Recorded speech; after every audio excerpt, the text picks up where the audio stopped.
जय हिंद, जय भारत। दोस्तों, वर्ष 1857 का प्रथम स्वतंत्रता संग्राम असफल हो चुका था।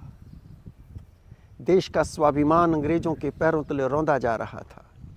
निराशा के अवसाद के उस वातावरण में एक व्यक्ति खड़ा होता है जो न केवल रूढ़ियों, कुरीतियों, अंधविश्वासों के विरुद्ध देश को जगाता है, बल्कि एक ऐसी क्रांति का सूत्रपात करता है, शंखनाद करता है कि अंग्रेजों की उस दास्ता से भारतवर्ष की मुक्ति का नया रास्ता दिखाता है। उस क्रांति का नाम था आर्य समाज, और वो व्यक्ति जो उस क्रांति को लेकर आया था वो थे महर्षि दयानंद सरस्वती। तो आर्य समाज के भारत की स्वतंत्रता में अनुपम योगदान पर चर्चा करने के लिए आज मैं आया हूँ हरियाणा में रोहतक के पास टिटोली गांव में स्वामी इंद्रवेश विद्यापीठ आश्रम में, और मेरे साथ हैं सार्वदेशिक आर्य प्रतिनिधि सभा के अध्यक्ष स्वामी आर्यवेश जी। स्वामी जी नमस्ते, और बहुत बहुत आभार, आपने समय दिया। मेरी आपसे जब बात हुई टेलीफोन पे तो हालांकि बड़ा व्यस्त आपका कार्यक्रम था, राजस्थान में और उत्तर प्रदेश में कई जगह आपको जाना है इन दिनों में। जी। पर बीच में एक छोटी सी विंडो निकली और इस पे आपने समय दिया, तो इसके लिए पहले तो आपका बहुत बहुत आभार। और यहाँ आके दिल्ली के उस प्रदूषण से हट के, ये तो स्वर्ग है, जन्नत है। बहुत धन्यवाद प्रदीप जी, आपने इस महत्वपूर्ण विषय पर चर्चा करने के लिए आज आप अपना बहुत महत्वपूर्ण समय निकाल करके आए। धन्यवाद तो मैं आपका करता हूँ कि आपने मुझे ये अवसर दिया कि आर्य समाज की इस देश की स्वतंत्रता आंदोलन में जो भूमिका रही है, जो योगदान रहा है, उसके बारे में कुछ चर्चा आपके माध्यम से, आपके इस चैनल के माध्यम से लोगों तक पहुँचे। इसलिए मैं आपका सर्वप्रथम धन्यवाद भी करता हूँ और समस्त श्रोताओं का भी अभिवादन करता हूँ। और मैं चाहूँगा कि इस विषय पर बहुत ही जो तथ्यपूर्ण जानकारी है जो मेरे पास है, जो मुझे पता है, वो मैं आपके पास उसको प्रस्तुत कर सकूं। आपने जो प्रश्न रखा है प्रदीप जी, ये निस्संदेह आज के समय बहुत महत्वपूर्ण है इस दृष्टि से कि लोगों को ये जानकारी होनी चाहिए कि इस देश की स्वतंत्रता में किन संस्थाओं का, किन लोगों का महत्वपूर्ण योगदान रहा है। हमारे देश में पिछले दिनों में स्वतंत्रता की हीरक जयंती मनाई गई। 75 वर्ष हो गए इस देश को आज़ाद हुए, और उस हीरक जयंती के हजारों कार्यक्रम हुए हैं। सरकार के स्तर पर भी हुए हैं और अलग से संस्थाओं ने भी वो आयोजन किए हैं। किंतु एक बड़ा दुखद और दुर्भाग्यपूर्ण उस सारे प्रसंग में मैं विषय कहता हूँ वो ये कि जिस संस्था का बहुत महत्वपूर्ण योगदान इस आंदोलन में रहा था, उसके संबंध में कहीं भी किसी ने संज्ञान नहीं लिया, ना किसी ने उसके बारे में चर्चा की।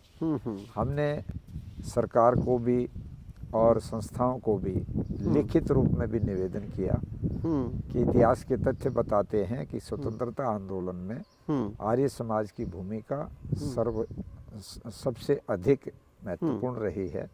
उसके बारे में आप लोगों को जरूर अपनी प्रस्तुतियों में, अपने व्याख्यान में, अपने जिस भी कार्यक्रम को आप कर रहे हैं उसमें, उसके बारे में कहना चाहिए। किंतु कुछ भी नहीं हुआ। मैं आपसे निवेदन करूं कि स्वामी दयानंद सरस्वती की जो जीवन चरित्र लिखा है, बहुत सारे लोगों ने लिखा है जी। उन सबों में 3 साल 4 साल ऐसे हैं जहां उनका जीवन चरित्र गायब हो जाता है। वहाँ कोई भी वर्णन उन 3 सालों का मिलता नहीं। और वो समय था 1857 की क्रांति। बहुत सारे इतिहासकारों की ये मान्यता है कि स्वामी दयानंद जी का ये जो 3 वर्ष का जो समय जो जीवन चरित्र में नहीं आया, ये उनका वो समय था जब देश में 1857 की क्रांति का दौर था। चारों तरफ एक तरह का वातावरण ऐसा बन चुका था जो अंग्रेज के खिलाफ लोगों में सुगबुगाहट थी, गुस्सा था, और वो कई जगह छावनियों के माध्यम से मेरठ में और दूसरी जगह में वो प्रकट भी हुआ। तो ये माना जाता है कुछ लोगों के द्वारा कि स्वामी जी उस दौर में उस पूरी परिस्थिति को अवगत करने के लिए देखते हुए वो सारी चीज़ों का एक प्रकार से अभ्यास कर रहे थे, अनुभव कर रहे थे। किंतु उसके बाद 1860 में वो स्वामी बिरजानंद जी के पास पढ़ने के लिए जाते हैं। वहाँ लगभग 3 वर्ष वो रहते हैं मथुरा में।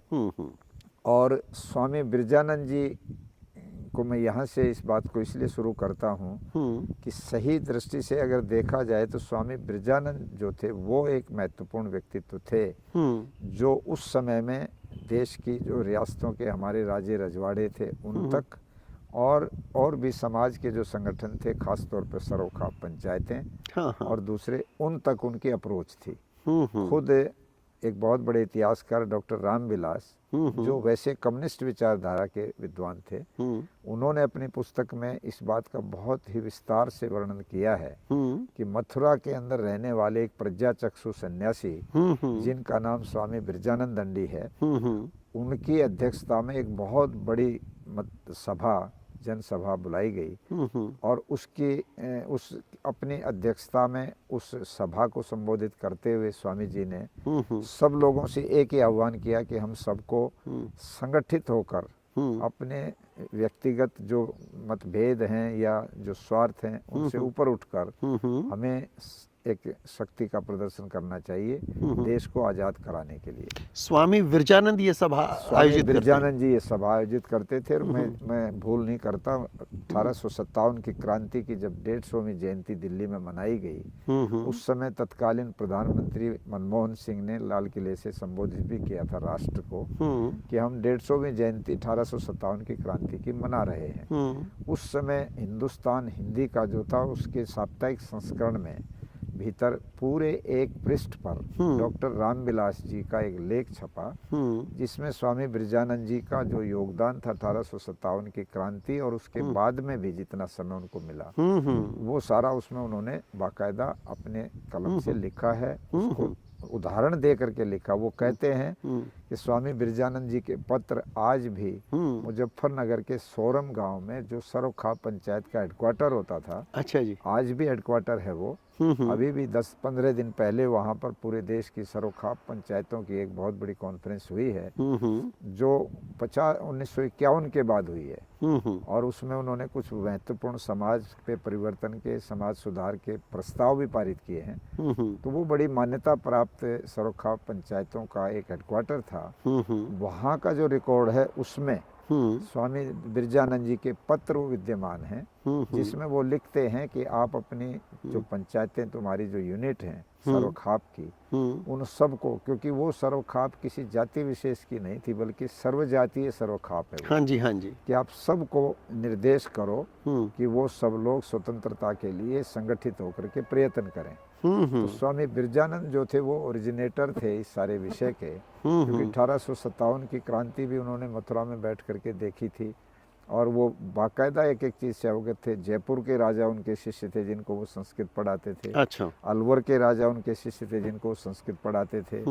धौलपुर और मथुरा के आसपास भी छोटी छोटी रियासतें जो थी, चाहे राजा महेंद्र प्रताप की मुरसान स्टेट, हाँ जी, हाँ जी, ये सब के सब स्वामी बिरजानंद जी से प्रेरित रहते थे।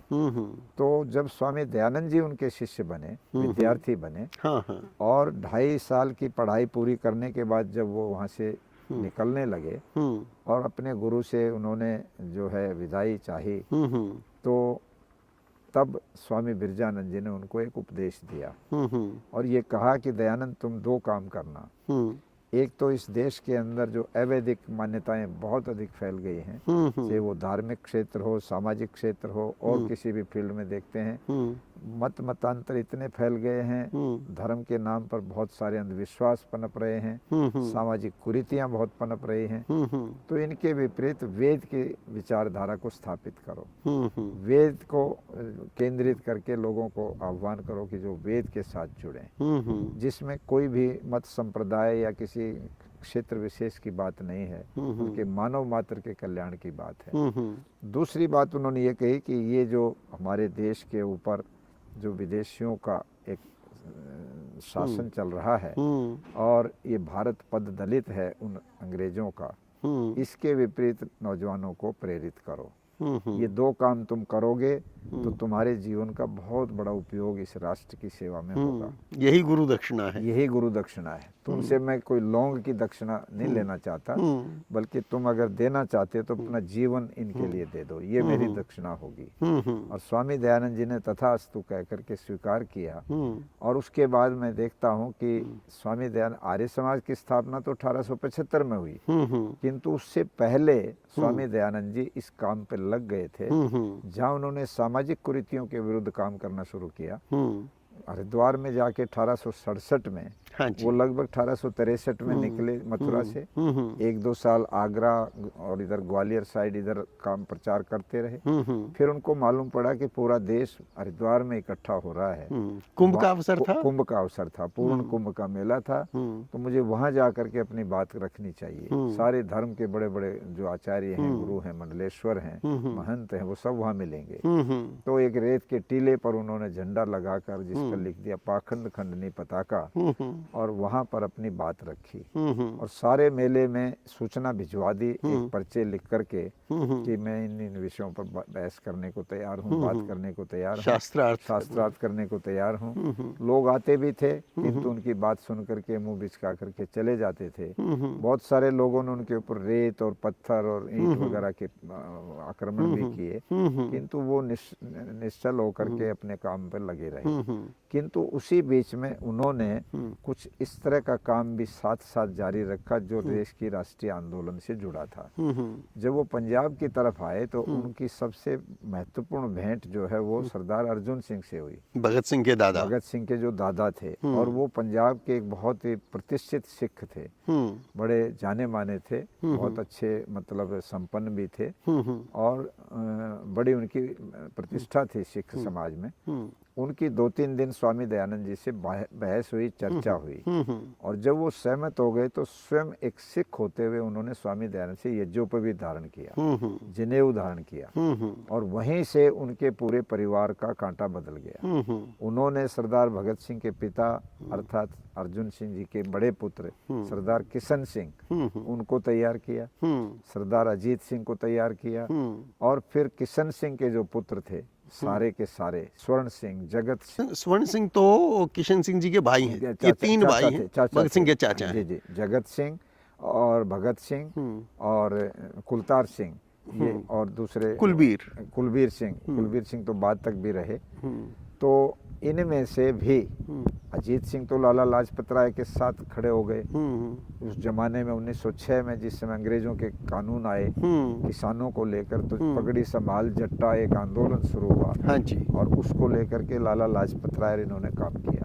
किंतु किशन सिंह के घर में भगत सिंह जो है नौजवान, वो बहुत ही टैलेंटेड था, और उसके बारे में तो उनकी भतीजी वीरेंद्र सिंधु जो BBC लंदन में बहुत देर तक सर्विस करती रही, बाद में शादी हो गई तो वीरेंद्र भारती बन गई। हाँ, और नरेश भारती थे। अभी पिछले दिनों में उनकी डेथ भी हो गई है 83 वर्ष की आयु में। हाँ जी, हाँ जी। तो वो उन्होंने एक किताब लिखी है, शहीद आजम भगत सिंह और उनके मृत्युंजय युग दृष्टा भगत सिंह और उनके मृत्युंजय पुरखे, युग दृष्टा भगत सिंह और उनके मृत्युंजय पुरखे। हाँ जी, हाँ जी। उस पुस्तक की जो भूमिका लिखती हैं वो पूरा का पूरा आर्य समाज के को समर्पित करके लिखती हैं। वो कहते हैं सरदार अर्जुन सिंह ने एक यज्ञ वेदी लीप पोत के तैयार की, किशन सिंह ने उस पर यज्ञ कुंड रखा, जजीत सिंह ने उसमें अपनी अस्थियों को उसमें समिधा बनाया, और भगत सिंह ने अपने रक्त की आहुति देकर के अग्नि को प्रज्वलित किया। बहुत सुंदर शब्दों में लिखा है, अच्छी व्याख्या उसने की है। तो उससे पता लगता है। और बाद में कुलतार सिंह के संस्मरण मैंने शाहजहांपुर में वर्षों पहले जब राम प्रसाद बिस्मिल की, ये लगभग 1997 की बात है, हाँ जी, शताब्दी मनाई थी हमने उसके जन्म की। तो उस समय वहाँ पर कुलतार सिंह को चीफ गेस्ट हमने बुलाया था। अच्छा। और मैं 1 महीना शाहजहांपुर रहा, सारे इलाके को वहाँ से इकट्ठा किया, और कुलतार सिंह को 1.25 घंटा वहाँ बोले। और उन्होंने जो रूप दिया वहाँ पर कि कैसे हमारे दादाजी के आर्य समाज में जुड़ने के बाद परिवर्तन आए, तो वो बड़े अद्भुत थे। वो कहते हैं परिवार में कभी भी मांसाहार, कभी शराब, और यहाँ तक कि वो कहते हैं कि 50 वर्ष के बाद हमारे घर में पहला बेटी का जो जन्म हुआ बीबी अमर कौर का, वो 50 वर्ष बाद हुआ। वो भी एक स्वामी दयानंद की प्रेरणा थी कि स्त्री और पुरुष बराबर बराबर होते हैं, इनके साथ कोई भेदभाव नहीं होता। वरना एक परंपरा रही थी कि परिवारों में बेटी को जन्म देने को अपशकुन मानते जी थे हाँ लोग। जी हाँ। तो ऐसे उन्होंने बहुत व्याख्या की आर्य समाज की क्या भूमिका हमारे परिवार में रही है। आज उनके बेटे हैं सरदार किरणजीत सिंह हाँ जी, सिंधु, वो हमारे प्रोग्रामों में खूब आते हैं बिल्कुल और बिल्कुल। बहुत विस्तार से वो सारे बताते हैं कि पिताजी हमें ये बताते थे भगत सिंह के बारे में वैसा। तो मैं ये बात यहाँ इसलिए कह रहा हूँ कि स्वामी दयानंद जी के पंजाब आने से सरदार अर्जुन सिंह का जुड़ना तो पूरे सिख समाज में एक बहुत बड़ा तूफान सा आया। और यहाँ तक भी बात बढ़ी कि लाहौर आर्य समाज अनारकली जो थी उसका हाँ जो जी। प्रधान का पद था एक सिख को दिया गया, अच्छा जिसका नाम सरदार जोहार सिंह था। अच्छा और अच्छा फिर उसके बाद वो हटे तो दूसरा मंत्री पद दिया सरदार दित सिंह को, भाई दित सिंह को। अच्छा जी। ये दो नाम बड़े प्रसिद्ध आर्य समाज के इतिहास में आते हैं। स्वामी दयानंद की ये इच्छा थी कि इन सब लोगों को आर्य समाज से जोड़ दिया जाए। ये थोड़ी बहुत जो इनकी अपनी मान्यताएं अगर उनको लेके भी चलते हैं तो उसमें कोई दोष नहीं है।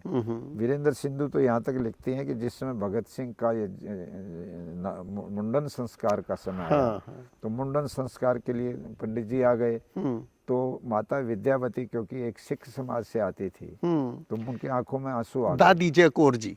दादी को आंसू आ गए हाँ शायद। हाँ। तो उस समय सरदार किशन सिंह जो थे उनको थोड़ा सा ये महसूस हुआ कि भाई अगर इनकी भावनाओं को भी ठेस लगती है तो ये भी अच्छा नहीं है। हाँ। तो उन्होंने बीच का रास्ता निकाल के कहा पंडित जी इस बच्चे के अंदर इनका भी उतना ही मोह है जितना मेरा है। तो आप मुंडन ना करके इनका यज्ञोपवीत करा दो। तो भगत सिंह का यज्ञोपवीत संस्कार हुआ। हाँ, मुंडन नहीं किया। मुंडन नहीं किया। बिल्कुल ठीक। स्वामी दयानंद जी ये चाहते थे कि इनको आर्य समाज के साथ जोड़ देंगे तो एक बहुत बड़ी शक्ति बन जाएगी। जी हाँ जी। जो अंधविश्वास और पाखंडों से लड़ सकती है। हाँ हाँ। दूसरी बात मैं कहता हूँ उसी पंजाब के अंदर लाला लाजपत राय आए।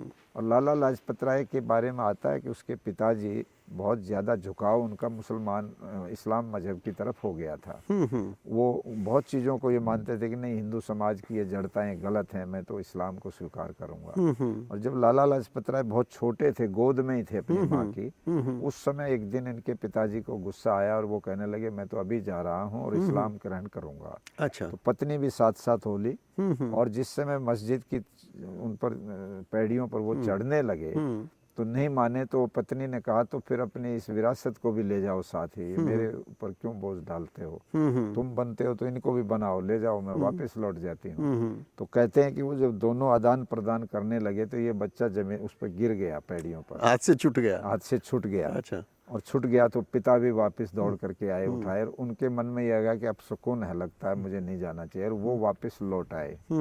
और लाजपत जो लाज गिरती हुई लाज को बचाने वाला था वो ये लाजपत राय बना। अच्छा। और इसी लाजपत राय ने बाद में चल के कहा कि ऋषि दयानंद मेरे पिता और आर्य समाज मेरी माता है।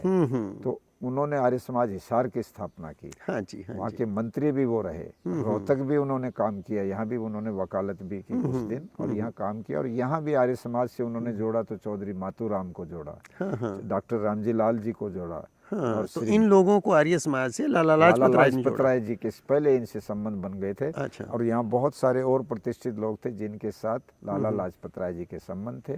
बाद में वो फिर जो है उधर, और उसके बाद तो उनका जो योगदान रहा सारा देश जानता है। वो शेरे पंजाब कहलाए। और साइमन कमीशन का जब उन्होंने विरोध किया जम करके तो उन पर लाठियाँ पड़ी और उन लाठियों के बारे में भी वो यही कह के गए कि मेरे शरीर पर पड़ी हुई एक एक लाठी इनके कफन में कील का काम करेगी।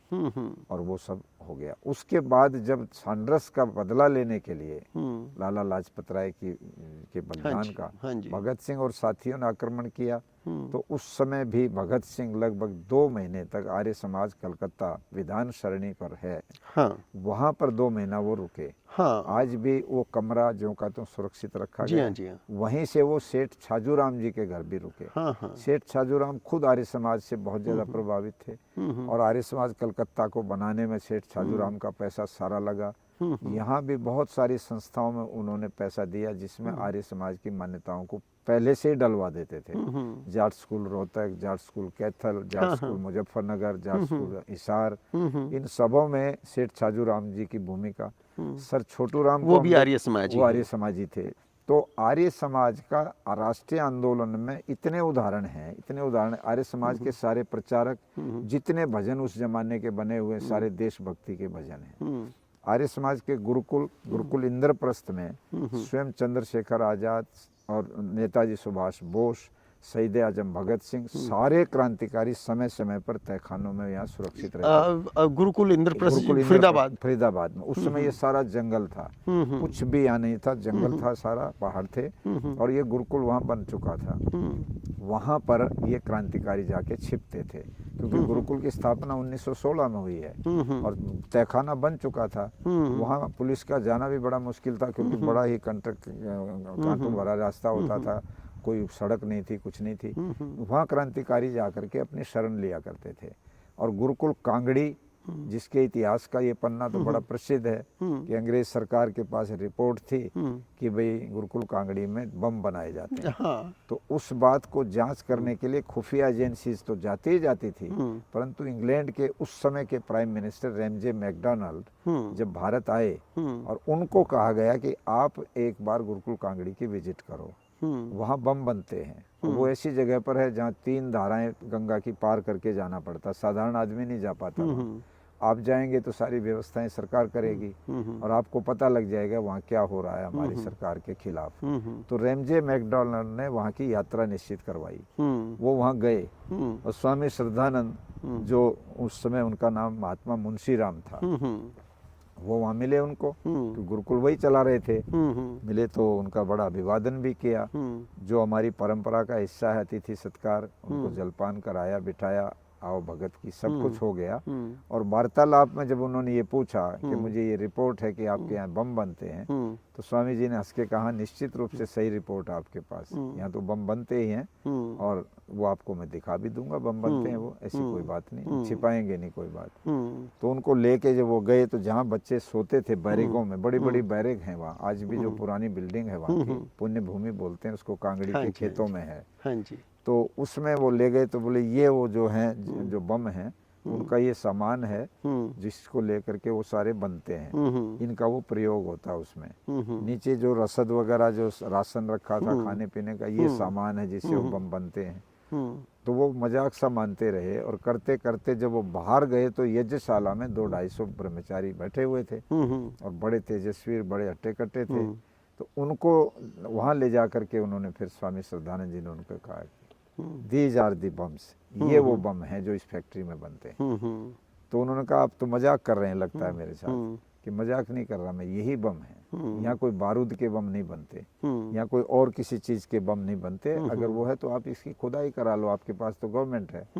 ये नौजवान है जिनको हम देशभक्ति के विचारों से पूरी तरह से रंगते हैं। रैमजे मैकडोनाल्ड ने लिखा है, आपने चर्चा की, मुझे ध्यान आया स्वामी श्रद्धानंद के बारे में। कहते हैं कि कोई ईसा मसीह का चित्र बनाना चाहे यदि चित्रकार, बिल्कुल ठीक है, तो वो स्वामी श्रद्धानंद को देख लें। स्वामी श्रद्धानंद जी को एक बार देख लें तो ईसा मसीह उनके सामने अवतरित हो जाएगा। ये उन्होंने लिखा है। और उन्होंने वास्तव में बहुत तारीफ के पुल बांधे, बहुत तारीफ की। वहाँ के इंग्लैंड में जाके अखबार में वो छपा है, आर्कियोलॉजी में है भी वो, कि स्वामी श्रद्धानंद के बारे में उसकी ऑब्जर्वेशंस क्या बनी। हाँ जी। तो इस तरह दूसरी बात में बीच में, सॉरी आपको इंटरप्ट कर रहा हूँ, आपने जैसे कोलकाता का कहा कि भगत सिंह जब वहाँ गए सारस्वत के बाद, तो बिल्कुल सही है। वो जो विधान सरणी मार्ग पे आर्य समाज है, उसके दूसरी मंजिल पे वो कमरा आपने बताया, वहाँ उन्होंने बम के लिए गन कॉटन तैयार किया है स्वामी जी, जो फिर आगरा में आके बम बनते हैं। वो कोलकाता में, और भगत सिंह के साथी हैं कमलनाथ तिवारी, वो भी आर्य समाजी हैं, साथी क्रांतिकारी, वो वहीं रह रहे थे आर्य समाज में ही, वहाँ पे वो कुछ काम भी देख रहे थे आर्य समाज का, और महीनों से वहीं रह रहे थे वो। और एक आर्य समाज रावलपिंडी, आर्य समाज रावलपिंडी के मंत्री हैं धर्मपाल। भगत सिंह और सुखदेव, दोनों, सुखदेव का परिवार भी आर्य समाजी परिवार है, मेहता, वो पूरा परिवार आर्य समाजी परिवार, उनके लोग वंशज आते मिलते हैं, तो वे पूरा आर्य समाजी, थापर, मेहता नहीं, थापर, तो वो अभी भी मिलते हैं। हाँ। और वो आर्य समाजी परिवार। हाँ जी। हाँ। तो ये दोनों, भगत सिंह भी और सुखदेव भी, ये वहाँ जाते हैं रावलपिंडी, और 2 अपने साथियों को, हालांकि उन दोनों ने बाद में गद्दारी की, जय गोपाल और हंसराज वोहरा, उनको वहाँ छोड़ते हैं। और धर्मपाल जो रावलपिंडी आर्य समाज के मंत्री हैं, उनके माध्यम से इनकी वहाँ व्यवस्था करते हैं रहने की, कि वहाँ पे अपने रिवोल्यूशनरी पार्टी जो है HSRA, उसका काम वहाँ शुरू करें। तो आर्य समाज रावलपिंडी के साथ भी इनका सीधा संबंध, और ये जो मुकदमा इनका है ना जी, उस मुकदमे में बयान जो हैं उनसे ये बात प्रमाणित होती है। ठीक है, बिल्कुल ठीक जी, साथ साथ इसके ये भी हम जोड़ देते हैं, आपको तो सारा इन चीज़ों का अध्ययन भी है। राम प्रसाद बिस्मिल, हाँ। जो सारे ही क्रांतिकारियों का प्रेरणा स्रोत जी हाँ बना जी, बाद में। जी हाँ जी, राम प्रसाद बिस्मिल आर्य समाज के संपर्क में आया, हाँ और उससे पहले सारे दोष ऐब उसमें आ चुके थे। वो खुद अपनी आत्मकथा में लिखते हैं, मैं जी हाँ सिगरेट जी, पीता था, जी हाँ जी, 100 सिगरेट पी जाता था एक दिन में, और नशे करने के आदी हो गया था। परंतु जो जो मुझे आर्य समाज का संपर्क हुआ तो वो सारा छूटता चला गया, और फिर सत्यार्थ प्रकाश मुझे मिल गया, तो उसको पढ़ने से मेरे अंदर एक नई चेतना आ गई। फिर स्वामी सोमदेव जी के व्याख्यान मैंने निरंतर जी सुने, हाँ जी, और मैं इसमें जुट गया। राम प्रसाद बिस्मिल एक मुस्लिम नौजवान को, जो उनके साथी थे, उसी शाहजहाँपुर के रहने वाले हाँ थे, जी, उनको अशफाक प्रेरित करके वो तैयार करते हैं, जिसका नाम अशफाक उल्लाह जी हाँ खान। जी,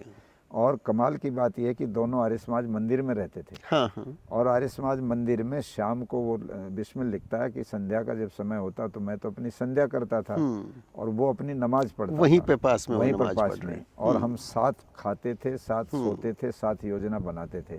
और अशफाक में इतनी ज़्यादा भावना बन गई थी, उनके बड़े वो उदाहरण आते हैं कि एक बार कुछ ऐसे मतान नौजवान जो थे इस्लाम को मानने वाले, वो तो 50-40 इकट्ठे होकर के आ गए कि इस आर्य समाज को हम आग लगाएंगे। हाँ जी, हाँ जी, तो बिस्मिल तो पीछे रहे, और अशफाक ने कहा कि तुम पीछे रहो, मैं इनको देखूंगा। जी हाँ जी, और उन्होंने अपना पिस्टल जी निकाल हाँ के जी, सामने खड़े हो गए कि यदि एक कदम भी आगे बढ़ाया तो तुम्हारा, मेरे पिस्टल की एक एक गोली तुम्हारी छाती को छलनी करेगी, जी हाँ जी, क्योंकि ये मेरे मित्र की, मेरे भाई की इबादत की जगह है, तुम यहाँ नहीं आ सकते। बिल्कुल, और वो वापस निराश होकर लौट गए। जी हाँ, वही इतना ज़्यादा प्रभावित हो गया था बिस्मिल से कि एक बार बीमार हो गया घर पर, और वो बार बार राम राम राम ऐसे बोल रहा था। तो घर वालों को बड़ा आश्चर्य हो गया कि ये बड़ा निकम्मा लड़का है, राम राम बोल रहा है, तो ये तो काफिर हो गया। तो उस समय उसने कहा तो किस राम की बात करता है, बुखार की तो दवाई दे रहे हैं, वो हो जाएगा ठीक। बोले नहीं, मैं तो अपने मेरे जो है मित्र राम प्रसाद की बात कर रहा हूँ, उनको राम बोलता था। हाँ जी, हाँ जी, तो एक तरह से उसको इस लेवल तक लेके आने में राम प्रसाद बिस्मिल की भूमिका रही, वो आर्य समाज की थी। एक विदेशी राइटर हुए हैं वैलेंटाइन सिरोल, जी हाँ जी, हाँ जी, वो उन्होंने किताब लिखी अनरेस्ट इन इंडिया। हाँ, और इंडिया अनरेस्ट, हाँ, वो ये लिखते हैं कि where there is Arya Samaj there is mutiny and unrest. जहाँ जहाँ आर्य समाज है वहीं विद्रोह है, वहीं असंतोष है, शांति। तो एक तरह से आर्य समाज अंग्रेजों के विरुद्ध संघर्ष करने वाला एक सबसे महत्वपूर्ण संगठन बन गया था। पूरे अंग्रेज इस बात को वाकिफ थे, इस बात से कि आर्य समाज जहाँ दिखाई देगा वहाँ समझ लो कि गड़बड़ है। और इस बात की रिपोर्ट इंग्लैंड तक थी। तो एक पादरी के द्वारा स्वामी दयानंद जी से भी 1873 में, मार्च 1873 में, जो वायसराय थे वो कलकत्ता बैठते थे, नॉर्थ ब्रुक, और वहाँ पर स्वामी जी की एक मीटिंग तय कराई गई। स्वामी दयानंद जी 1872 में गए थे कोलकाता, अच्छा, और वहाँ 4 महीने रुके वो। उसके बाद दोबारा कलकत्ता जाना नहीं हुआ। वहाँ गए तो इसलिए थे कि कलकत्ता राजधानी थी, एजुकेशन हब था, सारे निर्णय वहाँ से होते थे। तो स्वामी जी का ये मानना था कि यहाँ कुछ वेद विद्यालय खुलवा दूँ। वेद को जब तक लोग नहीं पकड़ेंगे तो ये सारे जो मतांतरों के भेदभाव मिट नहीं सकते। तो वेद की तरफ लोगों को आकृष्ट करूँ, तो कुछ लोगों ने आश्वासन दिया कि आ जाओ, हम वेद विद्यालय खुलवाएंगे, जिसमें खास तौर पे केशव चंद्र सेन वगैरह थे, जो ब्रह्म समाज के। हाँ जी, हाँ जी। तो स्वामी जी वहाँ चले गए। उस बीच में नॉर्थ ब्रुक से एक मीटिंग फिक्स कराई गई, और उस मीटिंग में स्वामी जी और नॉर्थ ब्रुक सामने बैठे। एक पादरी वो दुभाषी का काम करने के लिए बैठे, विचारों का आदान प्रदान हुआ। तो स्वामी जी से उन्होंने एक प्रश्न किया नॉर्थ ब्रुक ने कि हमारे राज्य में आपको कैसा लग रहा है, आपको कोई कठिनाई तो नहीं आ रही? तो स्वामी जी ने कहा नहीं, कोई कठिनाई नहीं आ रही, मैं अपना विभाग, अपना प्रचार करता हूँ, और मैं तो एक प्रचारक हूँ, और प्रचार करने में मेरे सामने कोई कठिनाई नहीं आती। तो मुझे, और कठिनाइयों को मैं सहन करने का आदी भी हूँ, मुझे कोई इस बात की दिक्कत नहीं है। तो उन्होंने कहा जब आपको इतना अच्छा हमारे राज्य में सुविधाएं मिल रही हैं प्रचार की, तो और दुनिया के लोगों की आप मंगल कामनाएं करते हो, मंगल आचरण करते हो, तो हमारी सरकार के लिए भी मंगल आचरण करो कि हम बहुत लंबे समय तक शासन हमारा चलता रहे ये भारत में। तो स्वामी दयानंद जी ने वहाँ पर बेबाक ये बात कही कि तुम मुझसे मंगल आचरण की बात करते हो। मैं तो ये कहता हूँ कि विदेशी राजा कितना ही भी अच्छा हो, और अगली लाइन वो कहते चाहे माता पिता के समान भी व्यवहार करता हो तो भी स्वदेशी राजा से अच्छा नहीं हो सकता। मैं तो चाहता हूं कि ये राज्य जितना जल्दी हो उतना जल्दी भारत से चला जाए छोड़ करके, आप मुझसे इसकी मंगल आचरण की अपेक्षा रखते हो। तब उन्होंने कहा कि आपके ऊपर देशद्रोह का मुकदमा हो सकता है इस घोषणा से, आप ये क्या बात कर रहे हो। उन्होंने कहा कि मुझे इसकी कोई परवाह नहीं है, यदि मुझे तोप के गोले से भी बांध के उड़ा दिया जाए तो भी मुझे कोई परवाह नहीं, मैं सत्य कहने से पीछे नहीं हटूंगा। वहां पर एक चीज विशेष मैं कहना चाहता हूं, जो माता पिता की बात की स्वामी दयानंद जी ने, ये क्योंकि ये शायद ही दूसरा राजनेता कोई नहीं कह पाया। उसी दौरान में मुझे उस वायसराय का नाम नहीं पता है, जब महारानी विक्टोरिया ने भारत को एक पत्र लिखा था, और उस पत्र में ये कहा था कि जैसे मैं इंग्लैंड की प्रजा को माता पिता के समान देखती हूँ, मेरी प्रजा के समान देखती हूँ, और वो मुझे माता पिता के रूप में मानते हैं, ऐसे भारत की जनता को, प्रजा को मैं यही चाहती हूँ कि आप मुझे अपनी माता पिता के समान देखो। मैं तुम्हारे साथ कोई पक्षपात नहीं करने दूंगी और वही व्यवहार करूंगी जो माता पिता अपनी संतान से करते हैं। तो इस बात का इंजेक्शन जनता को ना लग जाए, तो स्वामी दयानंद जी ने इसी बात को कोट करके नॉर्थब्रुक से कहा, चाहे वो माता पिता के समान भी व्यवहार करे तो भी अच्छा नहीं हो सकता। तो ये बहुत बड़ी बात, बड़ा साहस चाहिए था। हाँ, बहुत साहस की बात है कि एक विक्टोरिया की बात को बिना नाम लिए एक तरीके से वाया मीडिया कोट करके बता दिया कि मैं इस बात का भी मुझे ज्ञान है कि ये क्यों लिखा जा रहा है। तो स्वामी दयानंद और उनकी बनाई गई प्रतिकृति आर्य समाज, दोनों एक ही चीज के पूरक हैं। स्वामी जी के अंदर खुद देशभक्ति भरी पड़ी थी। वो तो लिखते थे कि यद्यपि मैं सारी दुनिया के लोगों का उन्नति चाहता हूँ, किंतु जिस देश की मिट्टी पानी से मेरा शरीर बना और मैं इसी से मेरा भरण पोषण और पालन पोषण हो रहा है, तो इसकी उन्नति की मैं हमेशा चिंता करता हूँ। तो स्वामी दयानंद जी में देशभक्ति और उसके ऊपर अंग्रेजों का जो शासन था उसके खिलाफ भावना थी। उन्होंने प्रेरित किया श्याम जी कृष्ण वर्मा को। हाँ, यस, जो सबसे महत्वपूर्ण व्यक्ति आता है। हाँ जी। श्याम जी कृष्ण वर्मा एक बहुत टैलेंटेड नौजवान था। बॉम्बे यूनिवर्सिटी में गोल्ड मेडल उसको मिला था उस जमाने में संस्कृत में। और फिर वो हायर एजुकेशन के लिए इंग्लैंड गया। जी जी। तो स्वामी जी से प्रेरणा लेकर के गया कि मैं जा रहा हूँ, आप मुझे मार्गदर्शन करें। तो स्वामी जी ने उसको भी यही कहा कि वहाँ जितने विद्यार्थी पढ़ते हैं भारत के, उन सबको देशभक्ति की भावना भरो उनके अंदर, उनको प्रेरित करो। और उसका परिणाम ये निकला कि वहाँ उसने जाके इंडिया हाउस अरेंज किया। आज हमारा हाई कमीशन है, मैं पिछले साल गया था लंदन। तो मैंने देखा, मेरी इच्छा थी कि वो इंडिया हाउस तो देखें जहाँ क्रांतिकारी बैठ करके भी योजना बनाते थे, वो कैसा है। तो बहुत भव्य भवन है। अब तो भारत सरकार ने उसको ले लिया और सारा हमारा हाई कमीशन का ऑफिस सारा उसी पर है। तो वहाँ वो साप्ताहिक सत्संग करते थे, क्योंकि आर्य समाजी थे, यज्ञ करते, फिर उसके बाद डिस्कशन करते। तो उसका रजिस्टर भी मिला है, जिस रजिस्टर में दादा भाई नौरोजी तक लोगों के हस्ताक्षर हैं। अच्छा। हाँ, उस समय जो भी भारत के लोग वहाँ पढ़ने जाते थे हायर एजुकेशन के लिए, कोई लॉ करने जाते थे, बैरिस्ट्री, कोई दूसरे, उस सब के उसमें, वीर सावरकर तक के उसमें है, बीकाजी कामा के हैं, पृथ्वी सिंह आजाद के हैं, लाला हरदयाल के हस्ताक्षर उसमें हैं। अच्छा, पृथ्वी सिंह आजाद ये कब गए? ये बाद में गए होंगे पृथ्वी सिंह आजाद, क्योंकि ये तो अमेरिका गए। पृथ्वी सिंह आजाद गदर पार्टी में हैं, ये अमेरिका, पहले तो ये सिंगापुर गए, ये बर्मा, पहले तो बर्मा गए, इनके पिताजी वहाँ थे।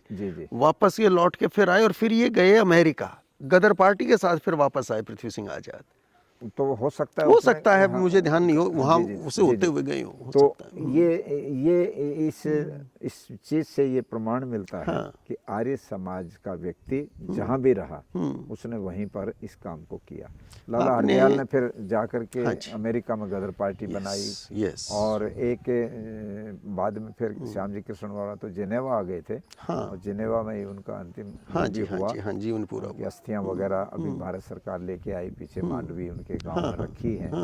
तो ये एक प्रमाण है कि स्वामी दयानंद की प्रेरणा से कितना बड़ा उनका काम है। आपने वैलेंटाइन शरोल की बात की, ऐसे ही दो और मैं रेफरेंस के लिए यहाँ पे जोड़ता चलूँ। ये थे ना माइकल ओडायर, हाँ। जो लेफ्टिनेंट गवर्नर थे जलियांवाला बाग जनसंहार के समय। माइकल ओडायर ने भी एक पुस्तक लिखी है Swami ji, India as I knew it, अच्छा। और उसमें बड़े विस्तार से वो आर्य समाज के बारे में लिख रहे हैं। वो ये कहते हैं कि इबेटसन होते थे पहले लेफ्टिनेंट गवर्नर। 1907 ये जब एक आंदोलन चला, सरदार अजीत सिंह वाला, लाला लाजपत राय वाला, वो जो किसानों वाला आंदोलन, पगड़ी संभाल जट्टा चला, उस दौरान पंजाब के लेफ्टिनेंट गवर्नर थे इबेटसन। तो ये बता रहे हैं माइकल ओडायर कि इबेटसन को हर जिले के अधिकारी ने ये बताया था कि जहां आर्य समाज है वहीं सेडिशन है, ठीक। वहीं सेडिशन है जहां आर्य समाज है।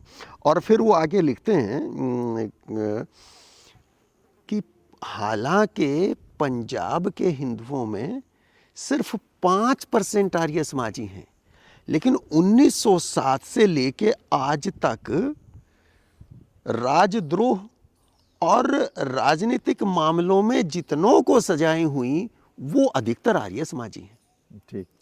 ये लिख रहे हैं माइकल ओडायर। ठीक। ठीक। तो आज़ादी के लिए लड़ने वाले, वो चाहे क्रांतिकारी थे, चाहे वो फिर जो कांग्रेस वाला आंदोलन था, उसमें भी आर्य समाजी हैं और इधर भी आर्य समाजी हैं। ठीक, बिल्कुल ठीक।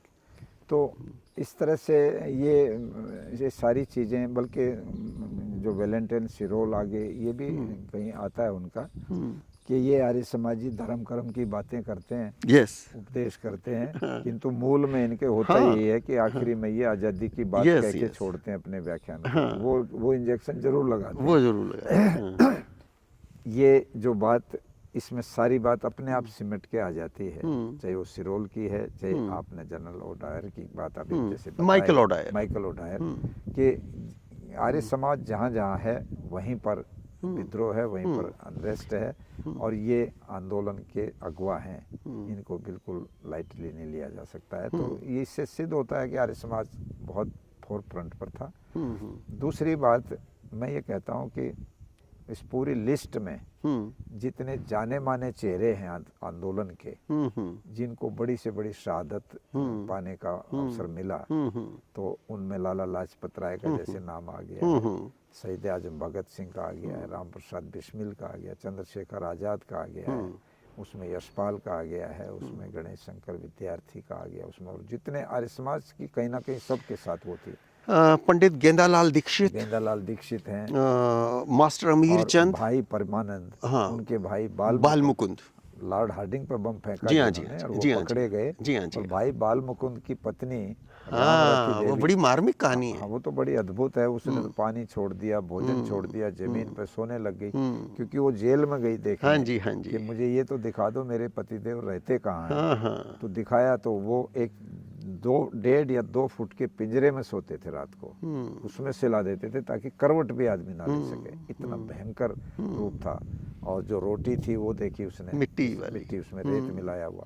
तो उसने कहा जब पति इस अवस्था में, और वो शादी होके आई थी, उससे पहले जेल चले गए पति, तो उसने तय कर लिया कि मेरा जीना क्या फायदा उस चीज का। तो आखिर 15 दिन बाद उसके प्राणांत हो गए। तो इस लेवल की कुर्बानियां इन लोगों ने दी हैं। प्रताप सिंह बारहट, राजस्थान शाहपुरा वाले, केसरी सिंह बारहट राजस्थान के थे। इधर भी अगर हम जाते हैं तो उत्तर प्रदेश में भी चौधरी मामराज सिंह होते थे, ये वीरेंद्र वर्मा वगैरह के दादा वगैरह। इस पूरे इलाके के अंदर महावीर सिंह भगत सिंह के साथी हैं। ये इनको काला पानी की सजा हुई और फिर ये शहीद हुए सेलुलर जेल में। ये भी आर्य समाजी परिवार हैं। तो ये बहुत लंबी श्रृंखला, एक सीरीज है, ये लिस्ट है ऐसे लोगों की। तो इस चीज़ को बड़ा दुर्भाग्य रहा कि इतिहास के पन्नों से गायब कर दिया इतिहासकारों ने। लोगों को पता ही नहीं, बच्चों को नहीं पता कहते हैं तो कई लोग वैसे ही उसको यूं दांत बिचका के टाल भी देते हैं कि नहीं ऐसा कैसे हुआ, जबकि ये एक बड़ा ही प्रामाणिक इतिहास है कि आर्य समाज ने देश की आज़ादी के लिए बहुत बड़े लेवल पर काम किया है। शायद आर्य समाज ने भी ऐसा कोई प्रयास किया नहीं ना नहीं कि किया। अपनी जो कंट्रीब्यूशन था, इतना बड़ा कंट्रीब्यूशन बिल्कुल, था, वो आने वाली पीढ़ी तक पहुंचे, उससे प्रेरणा भी तो मिलती ना, अगली मिलती पीढ़ी को है, प्रेरणा भी तो मिलती ना। आप ये देखो 75 साल के इस पूरे इतिहास में स्वामी दयानंद को या श्रद्धानंद को पार्लियामेंट में स्थान नहीं मिला। सारे नेताओं के फोटो लगा दिए एक एक को लेकर के, बाद तक के भी, और कितनी बार आवाज भी उठी, परंतु बहुत ही सामान्य सी आवाज उठी और खत्म हो गई। अभी भी पीछे उठाया गया, डॉक्टर सत्यपाल सिंह ने भी बोला, किंतु नहीं उसको ध्यान दिया। विधानसभा में अभी उत्तर प्रदेश की विधानसभा में स्वामी दयानंद का गैलरी में फोटो लगा है, वो भी वो स्वामी जी हैं, एक हमारे जो विधान वहाँ भी MLA हैं ओम वेश जी, उन्होंने शोर मचा मचा के योगी आदित्यनाथ से कह के लगवा लिया। अदरवाइज बहुत ही उसका एक कारण भी रहा, राजनीतिक कारण। आर्य समाजियों की वोट थोड़ी है, वोट बैंक नहीं है ना आज आर्य नहीं है, समाज। वो सिर गिनते हैं लोग, तो उसके कारण से वो महत्व नहीं मिल पाता है। स्वामी जी, मैं पिछले दिनों चांदनी चौक गया और टाउन हॉल के सामने से जब निकल रहा था, स्वामी श्रद्धानंद जी की प्रतिमा देखी, इतना दुख हुआ। मैंने फ़ोटो लिया उसका, मैं शेयर करूंगा आपके साथ। अरे प्रतिमा लगा दी, अच्छी बात है, लगा दी, इतनी बुरी हालत में प्रतिमा, बीट कबूतरों की, इतना गंदा उसको कर रखा है। अगर नहीं साफ कर सकते तो हटा दो इसको, शीशा लगा दो, शीशे पर भी थोड़ा बचाव रह सकता है, कुछ भी साफ क्यों ना कर दे, रोज क्यों ना साफ कर दे। ठीक, बिल्कुल सही है। उस व्यक्ति ने जीवन दिया पूरा। जी जी जी। मैं कहीं पढ़ रहा था उनके बारे में कि जब वो संकल्प लिया उन्होंने गुरुकुल का, कांगड़ी बनाया, तो जालंधर में उनकी कोठी थी जी। 20,000 रुपये में उन्होंने कोठी बेची, और उस समय 3600 रुपया उनके ऊपर कर्ज था। उस 20,000 रुपये में से उन्होंने अपना कर्ज भी नहीं उतारा, पूरा 20 का 20,000 रुपया गुरुकुल के लिए दिया, और कहा कि जो कर्ज मेरे सर है वो तो मैं उतार लूँगा, अखबारों में लेख लिख के उतार लूँगा, उसको तो मैं कर लूँगा। तो एक ऐसा व्यक्ति जो अपना पूरा जीवन समर्पित कर देता है। स्वामी श्रद्धानंद की आपने प्रदीप जी बात की, तो बड़ा अद्भुत उनकी तो कहानियाँ हैं जी। ये जो आप बता रहे हो ना, तो इसकी अगर थोड़ी और गहराई में आप जाओगे, तो बहुत बड़ी पुस्तक है स्वामी श्रद्धानंद, लगभग 1000 पृष्ठ की, सत्यदेव विद्यालंकार ने लिखी है। वो पढ़ी मैंने। तो और उनके मेरे पिता संस्मरण, उनके उसमें कहीं ना कहीं ये आता है। और पिता संस्मरण प्रोफेसर इंदर ने लिखी, इंद्र विद्यावाचस्पति। इधर विद्यावाचस्पति। तो वो लिखते हैं कि उनके दोनों बच्चे, क्योंकि उन्होंने जब लोगों से कहा बच्चे भेजो, तो उन्होंने कहा जंगल में बच्चे कौन भेजे, तो अपने भी दोनों को ले गए, बना लिया, खुद आचार्य बन गए। तो कहते हैं जब बच्चे और भी आ गए बहुत सारे, तो एक दिन उनका ये संकल्प जगा कि भाई यहाँ इन झोपड़ियों में कब तक बच्चे सुरक्षित रहेंगे, जंगली जानवर आते हैं, वहाँ जो जंगली सुअर आते थे, शेर भी आ जाता था, हाथी तो आते ही आते थे, हाथी तो अब तक भी आ जाते हैं। तो चीला का एरिया सारा हाथियों का एरिया है। तो कहते हैं कि सुबह 3 बजे एक दिन दोनों अपने पुत्रों को बुला लिया। पहली बार ऐसा हुआ था, नहीं तो उन्होंने अलग से, बड़े हरिश्चंद्र, छोटे इंद्र। तो वो घबरा गए कि आज पिताजी ने इतना जल्दी क्यों बुलाया, कोई गलती हो गई या तो धमकाएंगे, क्या करेंगे पिताजी। तो डरते डरते दोनों आ गए, चरण स्पर्श किए, बैठ गए। तो बहुत गंभीर होकर कहने लगे, आज तुमसे मैंने कुछ व्यक्तिगत बात करनी, इसलिए मैंने बुलाया है। और ये कहा कि मैं ये चाहता हूँ कि जो पैतृक संपत्ति होती है वो बच्चों की होती है, कानून है यहाँ, और मेरा जो घर है क्योंकि वो तुम्हारा होगा, किंतु मैं उसको बेच करके यहाँ देना चाहता हूँ, और मैं चाहता हूँ तुम दोनों स्वीकृति दे दोगे ना, हाँ कर दोगे, तो मैं और अच्छे से दे दूंगा, नहीं तो मुझे जबरदस्ती करनी पड़ेगी, वो मैं नहीं चाहता कि तुम्हारे ऊपर अत्याचार करो। तो हरिश्चंद्र गंभीर हो गया, क्योंकि वो बड़ा था, थोड़ा समझता था भविष्य क्या होगा, कल जाएंगे तो सड़क पर कहाँ रहेंगे। परंतु छोटा भी बाहु था, उसने कहा सोच क्या रहे हो, दिखाओ। तो चिट्ठी बनाई थी वसीयत की, जो उसके उनकी ओर से अपनी गिफ्ट की। तो कहते हैं कि अब ये चाहे एक अलंकारिक भाषा लगाओ, कैसे लगाओ, इंद्र ने तो फटाक से हस्ताक्षर कर दिए, और हरिश्चंद्र ने भी टूटी कांपती कलम से दस्तक किया, आंखों के आंसू भी गिर गए उसके ऊपर, और स्वामी जी को दे दिया, आप कर लो। तो उन्होंने अपना सद्धर्म प्रचारक प्रेस, हाँ पूरी लाइब्रेरी, हाँ पूरा घर, हाँ सब कुछ वो भी लेकर के दिया यहाँ था, बना बिल्कुल दिया। ठीक बात है। तो एक तरह से बहुत सर्वात्मना जिसको कहते हैं समर्पण, हम्म वो उन्होंने किया। हम्म और वही श्रद्धानंद हम्म जो कभी नास्तिक रहे, हाँ क्योंकि उनके पिताजी कोतवाल थे, हाँ जी हाँ जी बनारस गए तो पौराणिकों की शिक्षा मिल गई, हाँ हाँ कहीं चर्च में चले गए तो ईसाई बनने लग गए, हाँ। कहीं कुछ बनने लगे। हाँ तब जाकर के 1879 में हाँ हाँ स्वामी दयानंद जी बरेली में ठहरे हुए हाँ जी हाँ जी हाँ और जी वहीं इनके पिताजी कोतवाल थे। हाँ, तो ये वहाँ गए, हाँ हाँ गए हुए थे पिता के पास। हाँ हाँ उन्होंने कहा भाई एक ऐसा सन्यासी है, अद्भुत व्याख्यान देता है, हाँ हाँ मेरी इच्छा है तुम उसका व्याख्यान सुन लो। हम्म उन्होंने कहा ये सन्यासियों के पास क्या होता है, भगवा कपड़े वाले हैं, इन पे संस्कृत के श्लोक जानते हो और क्या बताएंगे। बोले नहीं नहीं, कुछ भी जाने, मैं तो कह रहा हूँ तुम मेरी मान लो, तुम चले जाओ, तुम्हारी जो भगवान के बारे में शंकाएं हैं वो सारी खत्म हो जाएंगी। स्वामी दयानंद का व्याख्यान ही ईश्वर पे चल रहा था, ओम शब्द पे, ओम का मतलब क्या है। तो ये चले गए। पहले दिन ही जब सुना तो इनके सारे सवालों के जवाब आ गए। बहुत सारी प्रश्न जो भीतर होते हैं वो बोल रहे थे तो उनके समाधान होते गए। वो बड़े कमाल है, मेरे मन में जो प्रश्न है ये उनका ही उत्तर देते जा रहे हैं और बड़ा लॉजिकल दे रहे हैं। तो ये बड़े प्रभावित हो गए। अगले दिन बिना कहे फिर चले गए और 3 दिन व्याख्यान सुनने के बाद तीसरे दिन ये बग्गी के पास आके खड़े हो गए और आकर के कहने लगे प्रणाम करके स्वामी जी को कि महाराज मेरे पिताजी कोतवाल हैं और ये जो पुलिस फोर्स लगा रखी ये उनकी ड्यूटी है, वो आपकी सुरक्षा के लिए पुलिस लगाते हैं, क्योंकि सरकार का ये आदेश है कि इनके व्याख्यानों में झगड़े नहीं होने चाहिए, क्योंकि ये बोलते हैं तो कई तरह की बातें होती हैं। तो उन्होंने मुझे प्रेरित किया कि तुम सुनने जाओ और मेरी कोई श्रद्धा नहीं थी सुनने की। मैं ये मानता था कि ये भगवान कपड़े वाले महात्मा लोग तो साधारण थोड़ी बात आते, मैं तो बैरिस्टर हूँ और ऐसे ऐसे। तो स्वामी दयानंद जी ने कहा फिर आपको कैसा लग रहा है। बोले जी मेरी 99% शंकाएं तो खत्म हो गई, अब तो ईश्वर पर इतना तो विश्वास हो गया, 1% अभी रह रहा है। तो स्वामी दयानंद मुस्कुराए और उसकी आंखों में आंख डाल के कहा कोई बात नहीं, ईश्वर की जिस दिन कृपा हो जाएगी ये 1% भी खत्म हो जाएगी। इतने कहने मात्र से ही वो आदमी का अभी भी इतनी दृढ़ आस्था इनकी है। तो स्वामी श्रद्धानंद जी ने उसके बाद जो काम किया है, आज मैं ये कहता हूँ आप 3 मूर्ति भवन के म्यूजियम में जाएं। हाँ जी। एक बहुत बड़ा फोटो जहाँ डाइनिंग टेबल लगती थी नेहरू जी की, प्राइम मिनिस्टर थे तब, उसमें लगा हुआ दीवार पर, लगभग 10 फुट लंबा है, 6 फुट चौड़ा है और उसमें सैकड़ों स्वतंत्रता आंदोलन के नेता हैं। उनके सीक्वेंस ये बनाई गई, आगे कुछ लोग कुर्सियों पर बैठे हैं, बाकी सब पीछे खड़े हैं और कुछ लोग नीचे बैठे हैं जमीन पर। तो स्वामी श्रद्धानंद का वैसे तो कद भी ऊंचा था, थोड़ा लंबे थे। तो उनको ऐसे बिठाया बीच में ताकि आधे इधर हो जाएं, वो ना बिगड़े, डेकोरम ना बिगड़े। तो स्वामी जी बीच में बैठे हैं और बाकी इधर बैठे। तो उनके ठीक दाएं बाजू पर मोतीलाल नेहरू बैठे हैं और भी बड़े बड़े नेता जितने सारे बैठे हैं और नीचे पंडित जवाहरलाल नेहरू बैठे हैं जमीन पर। ये चीज देख करके पता लगता है कि कितना ऊंचा कद राजनीति में उनका था। वो फोटो उनका है दिसंबर 1919 का, जलियांवाला बाग 1919 में जब हुआ, 13 अप्रैल को। उसके बाद मार्शल लॉ पंजाब में लग गया। फिर निर्णय कांग्रेस ने किया कि इस साल हम अपना वार्षिक अधिवेशन अमृतसर में करेंगे। लेकिन वो चुनौती था कि करे कौन, व्यवस्था कौन करेगा, वहाँ के हालात ऐसे हैं। स्वामी श्रद्धानंद जी ने वो दायित्व लिया कि ये मैं करता हूँ व्यवस्था, और वो उसकी स्वागत कमेटी के अध्यक्ष थे। गांधी जी का प्रस्ताव आया ये।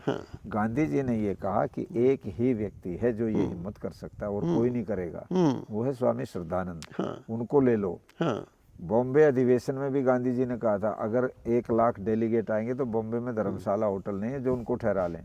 ये तरीका श्रद्धानंद ही बता सकते हैं, क्योंकि गुरुकुल कांगड़ी का जब जलसा होता था, आप ताज्जुब करोगे, बिना सूचना, बिना किसी प्रचार तंत्र के भी वहाँ 60-60 हजार आदमी चले जाते थे। जबकि गंगा के 4 धाराएं किश्तियों से पार करके जाना पड़ता था। और वहाँ तक रेलें और वो तो बहुत ही थोड़ी चलती थी। तो 60 हजार आदमी चले जाए, 5-5 दिन तक जलसा। गांधी जी ने वो देखा था तमाशा, गांधी 2-3 बार गए गुरुकुल कांग्रेस।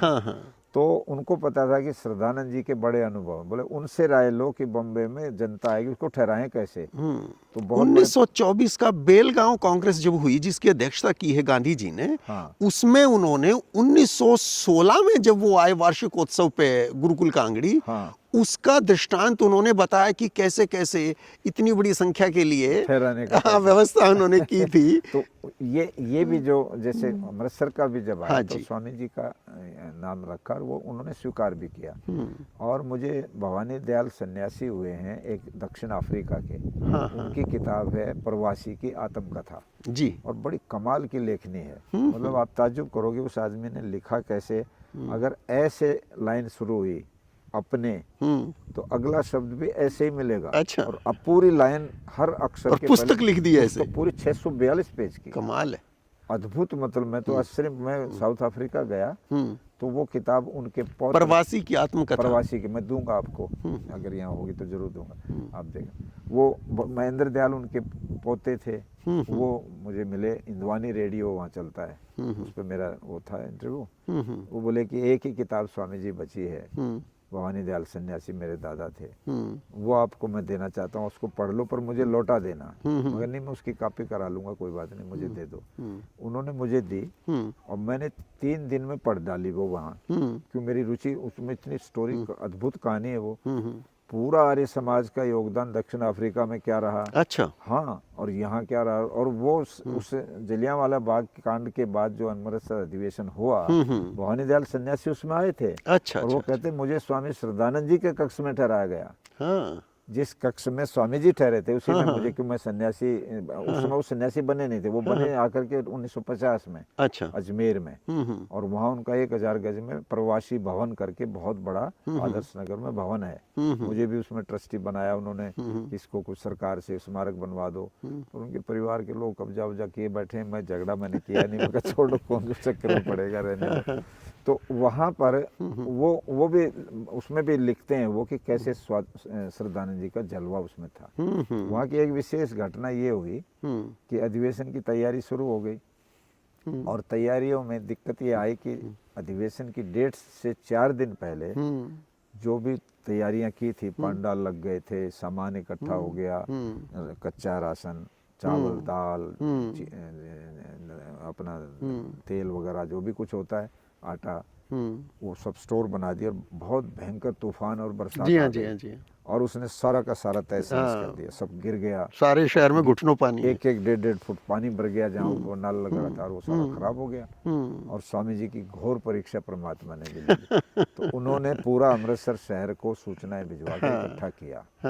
2-4 हजार आदमी इकट्ठे हो गए। उनका भाई ये तो बहुत बड़ा अपमान होने का काम बन गया, देश आएगा, रेलें हो रही सबकी, और हम यहाँ इस अवस्था में उनको कहाँ ठहराएंगे, कहाँ खाना खिलाएंगे, होगा क्या। तो लोगों ने कहा जी आप छोड़ो, जो भी हुआ हुआ, अब हमारा ये फर्ज है कि अमृतसर का हर घर मेहमानों से भर जाएगा। हाँ। हम तो एक कमरे में रात काट लेंगे, परंतु मेहमानों को दिक्कत नहीं आने देंगे, ये हमारी जिम्मेदारी है। तो कहते हैं जब रेल खाली होती थी, तो वहां जाकर के स्टेशन पे लोग खड़े होते थे, मेरे घर चलो, मेरे घर चलो, मेरे घर चलो। वो मतलब ब्रीफकेस, जैसे आज रिक्शा वाले, ऑटो वाले बुलाते हैं, तो वहाँ लोग बुला रहे थे, मेरे घर चलो। तो स्वामी श्रद्धानंद जी का इस तरह का मतलब एक स्वरूप बनकर के उभरा। वही स्वामी जी जब उनका जब रॉलेट एक्ट हुआ, हाँ जी, और गांधी जी बॉम्बे से दिल्ली आ रहे थे, पलवल में उनको गिरफ्तार किया। जी हाँ, जी, और पलवल में रोक लिया पुलिस ने। तो स्वामी श्रद्धानंद जी ने ये जो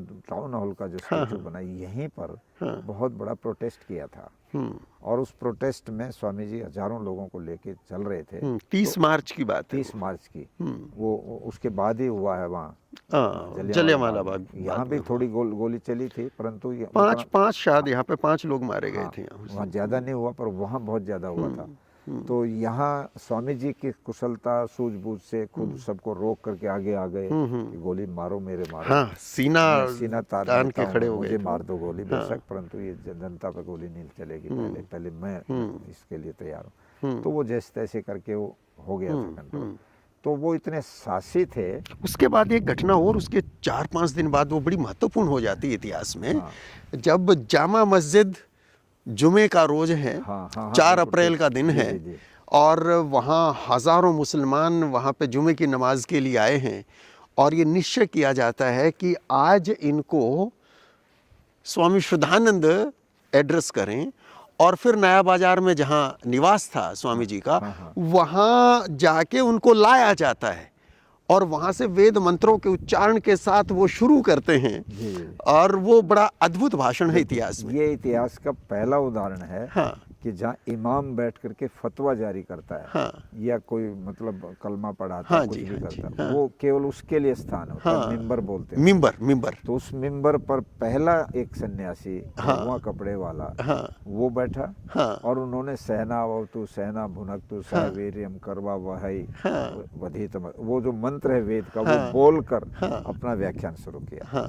ये इतनी बड़ी बात है। हाँ, और तालियां बजा के लोगों ने स्वागत किया। और दिल्ली वाला श्रद्धानंद बोलते थे, हाँ, हाँ। दिल्ली के लोगों के दिल पे उनका राज्य था, हर वर्ग उनको अपना मानता था।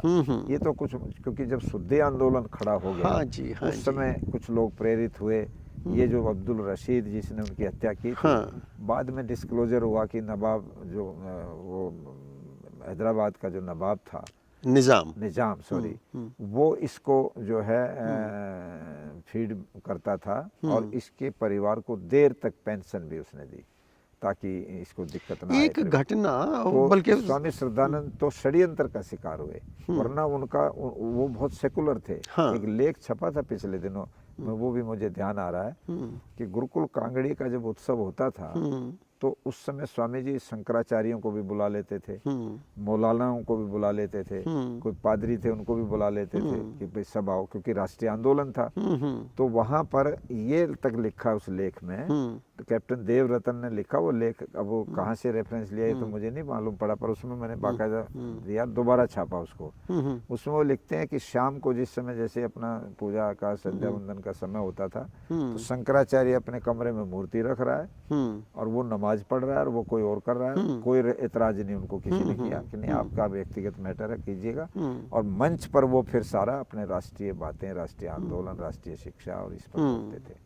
तो एक तरह से तीसरी बात ये भी है कि लॉर्ड मैकॉले जो आज प्रधानमंत्री, आज भी अखबार में मैं देख रहा था, जो बार बार इस चीज को अब दोहरा रहे हैं कि भाई मानसिक गुलामी को अब खत्म करना, और 10 साल का टारगेट है, 200 साल हो जाएंगे 2035 में। हाँ, 1835 की मिनट्स में। हाँ, तो इसको 10 साल में हमने दिमाग से हटानी, लॉर्ड मैकॉले की जो दास्ता है, इसको चुनौती स्वामी श्रद्धानंद ने दी थी गुरुकुल शिक्षा प्रणाली से। ठीक बात, सबसे बड़ा चैलेंज था ये। बिल्कुल बिल्कुल। और लॉर्ड मैकाले ने जाके पार्लियामेंट में वहाँ कहा है ये, उसने ये कहा कि भारत की जो ताकत है, जो आज इतना मजबूती से लड़ रहा है, उसके पीछे वहाँ की शिक्षा है। वहाँ के हर गांव में पाठशाला खुल रही हैं, जिनको गुरुकुल नाम दे रखा था। कई लोग लिख देते ना 7 लाख गुरुकुल थे। हालत ये थी कि एक भी व्यक्ति गांव में पढ़ा लिखा है, कोई पंडित पढ़ा लिखा है, कोई दूसरा पढ़ा लिखा है, वो गांव की चौपाल में पाठशाला चलाता था और सबको पढ़ाते थे, रात को दीवा जलाकर, लालटेन जलाकर, और उसी में प्रेरणा भी करते थे संस्कारों से और देशभक्ति से। तो कहता वहाँ शिक्षा जो है वो बेस है, और इतनी ज़्यादा शिक्षा है वहाँ, जबकि वो प्लेटो को मानते थे अपना। और प्लेटो की घोषणा ये थी कि राजा की संतान ही पढ़नी चाहिए, आम आदमी की संतान को पढ़ाया नहीं जा सकता, गलत है। और वहाँ कभी पढ़ाई हुई नहीं, 2% पढ़े लिखे लोग थे उस समय इंग्लैंड में। तो तब जाकर के इसने पार्लियामेंट में जब ये बात रखी, तो जाके वहाँ लॉ बनाया फिर कि पढ़ाई शुरू करवाओ। तो स्वामी श्रद्धानंद जी ने लॉर्ड मैकॉले की शिक्षा प्रणाली को भी बहुत बड़ा चैलेंज दिया, जो आज आकर के हमारे सामने एक बहुत बड़ा इशू भी बन चुका। तो कितनी पहले उनकी दूरदृष्टि थी कि अगर हम सकल सूरत से भारतीय दिखेंगे और विचारों से और सब चीज़ों से, अपनी दिनचर्या से, खान पान से, अगर हम विदेशी बने रहेंगे तो फिर आज़ादी कहाँ आ गई। मानसिक गुलामी तो बनी ही रहेगी हमेशा, वो बनी भी आ रही थी, आज उसको महसूस भी किया जा रहा है। तो इन सारी चीज़ों के परिप्रेक्ष्य में मैं इतना ही कह सकता हूँ कि आर्य समाज और आर्य समाज से जुड़े जितने भी महत्वपूर्ण लोग हैं, मूल रूप से महर्षि दयानंद और उनके गुरु स्वामी बिरजानंद, इस सारी जो ये हिस्ट्री है वो टोटल देशभक्ति से ओतप्रोत है। तो स्वामी जी बड़े इत्मीनान से, फुर्सत से आज आपसे बातचीत हुई, चर्चा हुई, जी। और कितनी सारी नई रेवलेशन, मेरे लिए भी बहुत सारी नई नई बातें मेरे को जानने को मिली। इसके लिए बहुत बहुत धन्यवाद आपका, बहुत बहुत आभार। मैं किन शब्दों में करूं मुझे नहीं मालूम, पर बहुत अच्छा लगा आपसे बात करके। जी बहुत धन्यवाद प्रदीप जी, आते रहिएगा और ज़रूर। इस तरह की ऐतिहासिक और ज्ञान की चर्चा अगर होती रहे तो बहुत सारे लोगों को इसका लाभ भी होगा। जी जी जी नई जानकारियाँ लोगों को जी, मिलेंगी और ये जानकारियाँ देनी बहुत आवश्यक भी हैं इस जी समय। जी जी तो जी, इसके लिए मैं आपका बहुत धन्यवाद करता हूँ। बहुत बहुत बड़ी कृपा धन्यवाद। जी की जी आप जी, आए बस। यहाँ पर।